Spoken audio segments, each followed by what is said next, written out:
કોકના મઢે જતા રહે, કોકના મંદિરે જતા રહે. એટલે બારેજા ગામમાં પૂછતા પૂછતા આવો છું, જોણું છું. નવા આવતા હોય એ જૂના તો ખબર હશે, એ તો ગમે તો મને ખોરી નાખશે. પણ જે નવા આવે છે ને એમને કહીશ કે બારેજામાં આવો તો પૂછો, તો એવું પૂછો કે ગાદી ક્યાં થાય છે. તમે એવું પૂછો ખુખાર મેલડી માનું મંદિર ક્યાં છે, તો મારું કોઈ મંદિર આ જોઈ કહું છું, મગજમાં ફિટ રાખો વાત, મારું કોઈ મંદિર. એટલે બારે જાય કોકના આવીને પૂછો કે ખુખાર મેલડી માનું મંદિર, તો પેલો માથું ગંજરશે, મંદિર તો નહીં, એની ગાદી થાય છે.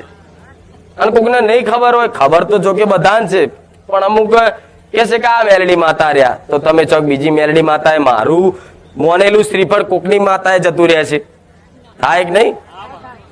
પછી કર્યા પછી તમને ખબર પડે કે હારું આ તો રોંગ નંબર લાગ્યો, પણ જતું રહ્યું, આલી દીધું. પછી એટલે આ ધ્યાન રાખવું કે મારું અત્યારે મંદિર વગરની જ છું.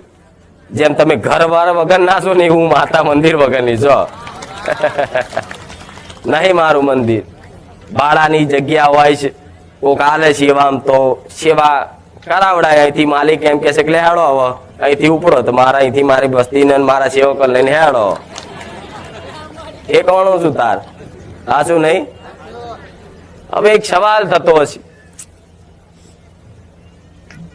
કે મારી આટલું બધું છે તો મંદિર ચમ નહીં બનાવી શકતા? તો દુનિયા જેવું મેં કર્યું નહીં. છેલ્લા 5 વર્ષથી ગાદી થાય. કેટલા સમયથી? જૂના વિડીયોમાં જોજો, 5 વર્ષ પહેલા જે બોલી હતી ને એ આજ બધું બનાવ્યું છે. 5 વર્ષથી ગાદીપતિ માતા છું. આજકાલની 5 વર્ષથી જો એ જેટલા માણસો, જેટલા ભાવિક ભક્તો, હજારો રોજ વધતા વધતા વધતા વધતા વધતા આજ લાખોમાં સંખ્યા થઈ ગઈ છે.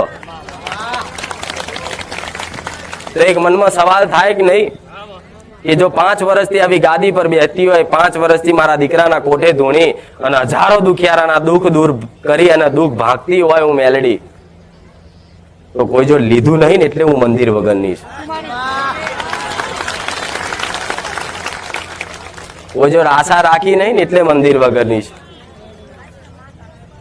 કોઈને ફરજ પડાય નહીં ને એટલે મંદિર વગરની છે. તો આથી વિચાર કરજો.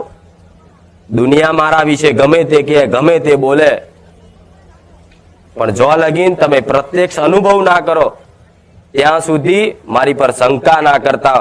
હું સોલંકી પેઢીની, હું રો મારી મેલડી બોલું છું.